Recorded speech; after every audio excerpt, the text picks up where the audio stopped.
Bismillahirrahmanirrahim. Assalamualaikum warahmatullahi wabarakatuh. Perkenalkan, nama saya Nadila Puspita Setirini dari kelas 11 TJKT 6. Untuk video kali ini saya akan mengerjakan proyek reputasi tahun 2025. Untuk video kali ini saya akan menggunakan metode dubbing agar lebih mudah dimengerti serta lebih jelas. Nah, untuk video kali ini saya akan mengerjakan proyek MKK 1 level 1. Nah, tentang apa sih proyek ini tuh? Jadi, saya akan membuat sebuah perencanaan jaringan di suatu tempat dengan menggunakan aplikasi Cisco Packet Tracer. Untuk video selengkapnya, cus kita lanjut ke video selanjutnya. Oke, sekarang sebelum ke tutorialnya, kita kenalan dulu nih, apa sih itu perencanaan jaringan? Nah, perencanaan jaringan itu ialah proses merancang struktur dan konfigurasi jaringan komputer untuk memenuhi kebutuhan komunikasi dalam suatu organisasi. Nah, apa sih tujuannya? Tujuannya itu untuk memastikan jaringan berjalan efisien, aman, andal, dan mampu mendukung pertumbuhan di masa depan. Proses ini juga mencakup pemilihan perangkat keras, topologi jaringan, alokasi alamat IP, serta pertimbangan keamanan dan anggaran. Alat yang dibutuhkan cukup satu saja teman-teman, cukup aplikasi Cisco Packet Tracer, karena kita akan membuat perencanaan jaringan itu di aplikasi Cisco Packet Tracer ini. Oke, apa sih studi kasus yang bakal aku kerjain di video kali ini? Nah, studi kasusnya itu membuat perencanaan jaringan dalam suatu restoran dengan kebutuhan pengguna 65 pelanggan menggunakan aplikasi Cisco Packet Tracer. Oke, sekarang kita akan bahas denahnya dulu ya. Nah, ini ialah denah restoran satu lantai ya teman-teman. Nah, di sini ada tempat kasir, ini kitchen, ini ruang kepala, ini ruang IT. Tapi di sini saya akan menyimpan hanya untuk router dan switch saja ya teman-teman. Di sini ada wastafel, di sini ada dua toilet pria dan juga toilet wanita, dan di sini tempat makan ya teman-teman.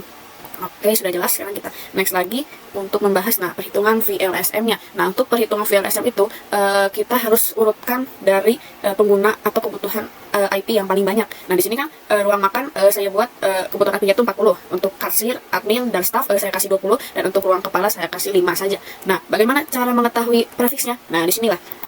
Nah, ini ialah tabelnya ya teman-teman, tabel IP. Nah, gimana cara kita tahu ini prefiks berapa? Nah, ini untuk kebutuhan IP berapa prefiksnya? Kita cari nih 40.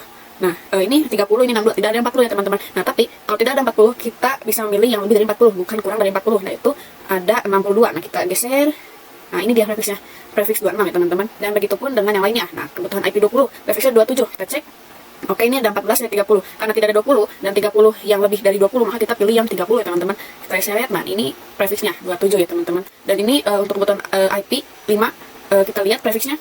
Oke, paling bawah ya teman-teman. Di situ ada 2 dan juga 6 ya teman-teman. Karena tidak ada 5, berarti kita ambil yang 6. Kita seret, dan ini 29 ya teman-teman. Maaf ketutupan. Oke, begitulah cara mencari prefiks kebutuhan IP ya teman-teman. Oke, kita lanjut lagi. Untuk IP-nya sendiri saya buat yaitu 220.50.10.0 ya teman-teman. Oke, kita pertama-tama ke IP net-nya dulu nih. Nah, di IP net kita 0 dulu ya teman-teman. Lalu untuk IP host awal sampai akhir. Nah, ini kenapa 1 sampai 62? Karena prefiks 26 itu kan dari range 1 sampai dengan 62 ya teman-teman. Nah, lalu lanjut ke IP broadcast ini ditambah 1 ya teman-teman, dari 62 jadi 63. Dan untuk IP ini harus diingat tidak boleh sama ya teman-teman angkanya, baik itu IP net, IP host maupun IP broadcast. Lalu kita ke bawah kan turunkan jadi 64 ya teman-teman, 64 bukan 63. Nah, dari 64 ini kita majukan lagi jadi 65 sampai 94. Nah, kenapa nggak sampai 95? Cara perhitungannya di sini tuh berbeda teman-teman. Jadi kita lihat ini prefiks 27 dan ini tuh kapasitasnya berapa sih? Nah, kapasitas itu kan 30. Jadi 64 ditambah 30 hasilnya 94, bukan 65 ditambah 30. Nah, lalu lanjut ke IP broadcast-nya ditambah 1 jadi 95, turun lagi ke bawah 96 untuk IP net di ruang kepala. Lalu lanjut lagi di IP host awalnya yaitu 97. Nah, kita lihat lagi kan ya, untuk prefiks 29 ini kan kebutuhannya ataupun daya tampungnya itu sampai 6 ya teman-teman. Jadi 96 ditambah 6 sama dengan 102. Lalu IP broadcast 103. Begitu teman-teman cara perhitungan VLSM. Dan harus diingat juga ada 2 metode, yaitu perhitungan VLSM dan FLSM. Nah, untuk VLSM ini perhitungan jika prefiksnya acak ya teman-teman, atau berbeda jenis, tidak satu jenis, misal 2626 aja atau ya 2727 aja. Nah, untuk VLSM ini khusus untuk yang prefiksnya berbeda-beda ya teman-teman. Dan untuk penataannya juga, untuk perhitungan VLSM ini harus diawali dengan yang kebutuhannya paling banyak teman-teman, 40, 20, dan juga 5 gitu ya. Oke guys, sekarang kita sudah masuk ke aplikasi Cisco Packet Tracer ya, dan sekarang kita akan mulai membuat topologi jaringannya. Nah, teman-teman, kita ambil router dulu ya. Di sini saya pilih router 2811 ya teman-teman. Oke, kita susun dulu aja, atau mau langsung dibuat kotak-kotak dulu sih bisa aja ya teman-teman. Jadi saya akan susun dulu, dan saya menyusunnya akan sesuai dengan denahnya teman-teman. Oke, di sini untuk router, dan ini untuk switchnya saya pilih 2960 ya teman-teman. Nah, oke. Nah, lalu kita lanjut untuk pemilihan akses poinnya. akses poin di sini saya akan pilih yang apa ini ya teman-teman. Oke, ini untuk uang kepala, ini untuk kasir, dan ini untuk yang makan ya teman-teman, uang makan. Oke, sudah. Lalu kita ini ambil untuk isinya. Sini ada satu, lalu juga ada handphone, dan juga ada tablet atau nanti kita pilih ya teman-teman, kita bisa tambahin. Oke, yang pasti di kasirnya ada PC ya teman-teman. Dan sini saya akan mengadakan laptop ini ya teman-teman. Oke. Nah, di sini kenapa kayak udah tersambung? Itu sebenarnya udah tersambung ya teman-teman, karena ini akses poin itu wireless, jadi menyambung sendiri, tapi tidak ada internet karena belum dikonfigurasi. Oke.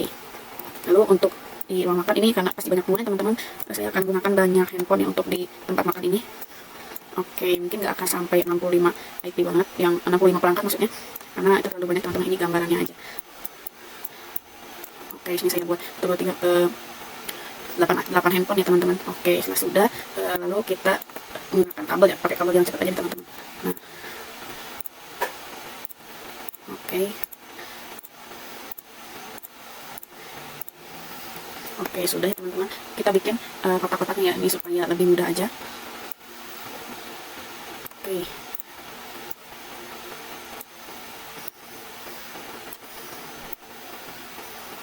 Oke, sudah ya teman-teman. Sekarang kita lanjut ke konfigurasinya. Nah, di konfigurasi ini kita mulai di routernya ya teman-teman, di awalnya. Sebelum kita mulai konfigurasi, alangkah baiknya kita mengganti port-port di PC untuk diubah menjadi wireless teman-teman. Ini kan awalnya pakai kabel ya. Nah, di sini caranya gimana, kita matikan dulu, lalu kita buang, kita ganti di WMP. Ini tuh wireless ya teman-teman, nyalakan lagi jangan lupa. Nah, sama juga dengan PC yang ini. Nah, kita ganti lagi. Oke, nyalakan. Oke, sudah. Untuk tablet apakah ada? Oke, tablet tidak ada teman-teman. Dan handphone juga pasti tentunya tidak ada ya untuk kabel ethernetnya. Jadi untuk smartphone dan juga tablet ini udah wireless ya teman-teman. Oke, sekarang kita lanjut ke konfigurasi routernya. Masuk ke clear teman-teman. Oke, nah jika ada tulisan seperti ini, ketik no aja dan enter lagi. Oke. Nah, kemudian menu enter config terminal enter. Oke, kita buat untuk yang banyak dulu ya teman-teman, untuk uang makan. Nah, di sini kita kalau konfigurasi menggunakan metode VLAN ya. Oke, int fa ini pertama itu int fa 0.30 ya. Enter, lalu encode yang satu yang besar ya teman-teman, 30. Oke, IP address 120 50 10 1 255. Oke, udah kita exit ini untuk VLAN yang di ruang makan sudah ya. Nah, kenapa namanya 30? Kenapa enggak 1 atau 10 atau 20? Ini tuh untuk 30 ini bukan nomor kayak IP teman-teman. Jadi ini tuh ibaratkan namanya lagi gitu. Nama untuk VLAN itu VLAN 30 gitu ya teman-teman. Oke, kita lanjut lagi nt fa 0.20.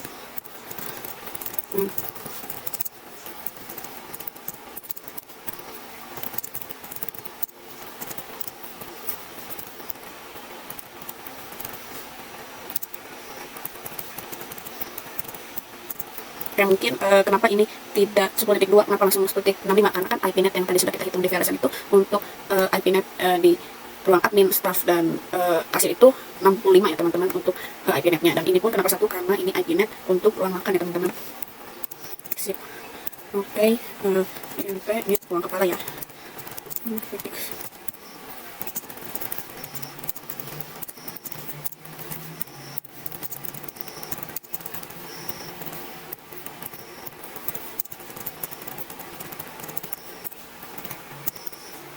Kita aktifkan interface basicnya router ya teman-teman. Masuk. Oke, enter lagi, exit. Oke, lalu kita lanjut untuk konfigurasi DHCP nya atau DHCP configuration teman-teman. Langsung aja IP DHCP.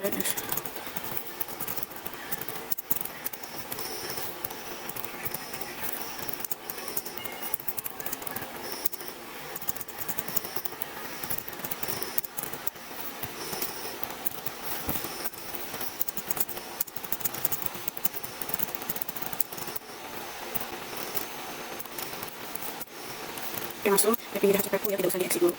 DHCP ruang makan. Oke, networknya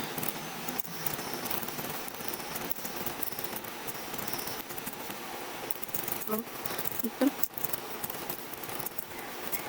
Nah, apa sih dari sini untuk internet dari siapa ya teman-teman? Makan. Oke, exit. Oke, kita lanjut lagi untuk jalan port admin ya. DHCP admin.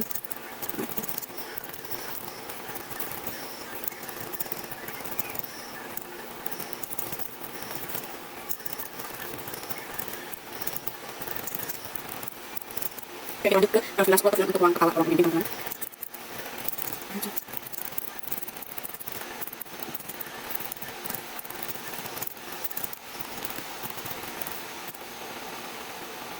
Oke, ada salah teman-teman, kita kurang menggunakan submit masknya ya.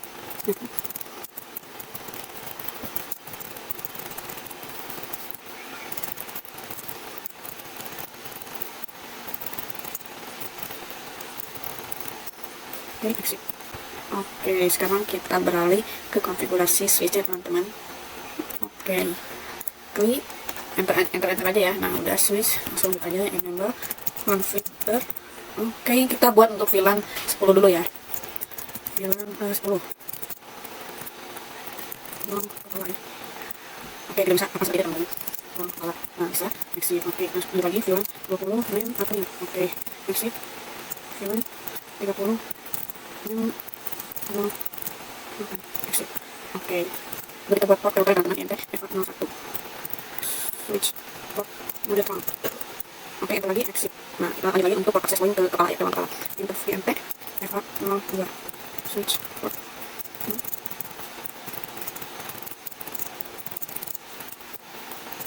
Oke, kita buat port akses point ke admin ya. Nah, di sini kenapa tidak switch port mode terang yang di atas, karena di sini itu gunanya yaitu kita sedang berada di mode akses, karena kan di akses itu jadi bisa mengakses ya teman-teman. Jadi itu jenisnya port akses, kalau yang kan itu jenisnya port terang gitu ya.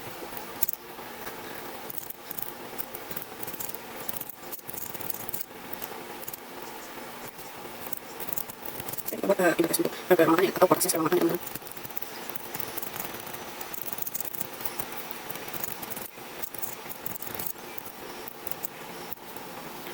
Oke, di sini aku bakal jelasin sedikit ya tentang perbedaan port akses dan juga port terang. Nah, kita ke port akses dulu. Nah, untuk apa sih port akses ini? Port akses ini digunakan untuk menghubungkan perangkat end user seperti PC, printer, access point, ataupun smartphone via access point ya teman-teman. Jadi, ibaratkan untuk port akses ini tuh untuk memancarkan sinyalnya seperti itu untuk ke perangkat-perangkat seperti smartphone, PC, laptop, ataupun yang lainnya. Nah, untuk port terang ini apa sih gunanya?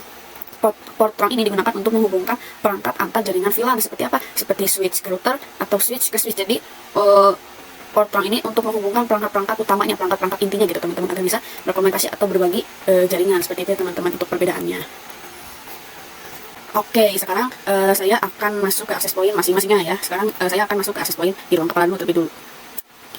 Oke, setelah konfigurasi router dan switch, sekarang saatnya kita masuk ke access point-nya teman-teman. Nah, pertama saya akan masuk ke access point di ruang kepala dulu. Nah, di access point ruang kepala ini saya akan membuat access point ini memiliki password teman-teman. Nah, pertama itu kita konfig port 1. Nah, kita pilih keamanan itu atau authentication-nya WPA2 /PSK ya teman-teman. Untuk passwordnya kita bikin biar mudah aja ya.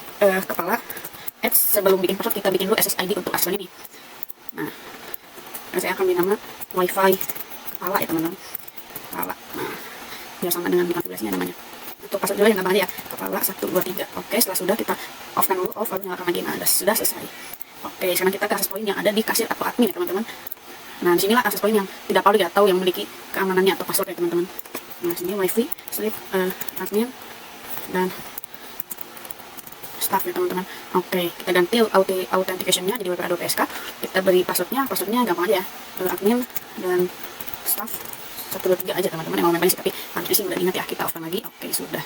Nah, sekarang kita ke access point publiknya, itu access point di ruang makan. Nah, kenapa saya tidak memberikan password untuk access point sini? Karena untuk memberikan password itu akan lumayan ribet teman-teman bagi si konsumen ini. Jadi konsumen ini perlu nanya dulu nih ke staffnya, apa sih passwordnya kak, apa sih passwordnya. Nah, kita perlu mudah aja agar si konsumen ini bisa langsung connect ke jaringannya teman-teman. Kita beri nama saja, tidak merubah authentication-nya teman-teman. Kita beri nama wifi pelanggan. Nah, ini jadi khusus pelanggan aja ya. Kita off-kan on. Oke, sudah. Nah, tidak ada yang terhubung teman-teman. Kenapa? Karena ini sudah diberikan nama baru ya teman-teman, wifi pelanggan, udah bukan default lagi. Nah, gimana sih sekarang cara tahu connect atau enggaknya? Nah, kita coba yang PC dulu ya di ruang kepala. Kita connectin dulu sama perangkat di tiap ruangan. Oke, kita untuk PC ini kita lanjut ke desktop. Oke, untuk di sini kita lanjut ke desktop, ke PC wireless ya teman-teman. Nah, di sini kita ke connect. Nah, refresh dulu aja. Di sini ada namanya teman-teman. Tunggu aja dulu. Nah, kita cari nih, nah wifi kepala, kita coba connect. Dan passwordnya tadi masukkan aja kepala 123 ya, connect. Oke, udah connect ya, kalau tandanya udah seperti itu berarti sudah connect ya teman-teman. Nah, kita coba untuk smartphone. Nah, smartphone ini agak berbeda ya dengan PC ataupun laptop ya, cuma ada config desktop juga, tidak ada wireless PC-nya, programming dan juga ribut saja teman-teman. Nah, gimana sih cara connect-nya? Nah, cara connect itu kita ke config, ke wireless.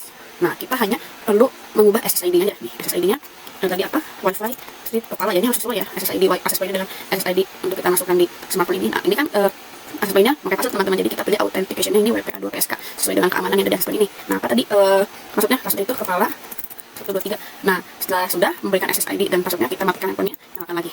Oke, kita tunggu sebentar, nanti akan connect. Nah, kalau sudah seperti ini berarti sudah connect ya. Nah, sekarang saya akan mengkonekkan semuanya. Jadi mungkin akan saya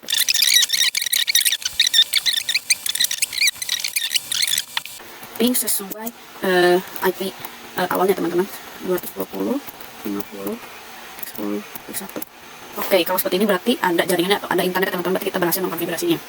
Oke, sekian untuk video kali ini, video MK1 level 1 ini. Semoga bisa bermanfaat bagi semuanya. Jika ada teman-teman yang membutuhkan tutorial, bisa lihat video saya. Terima kasih. Wassalamualaikum warahmatullahi wabarakatuh.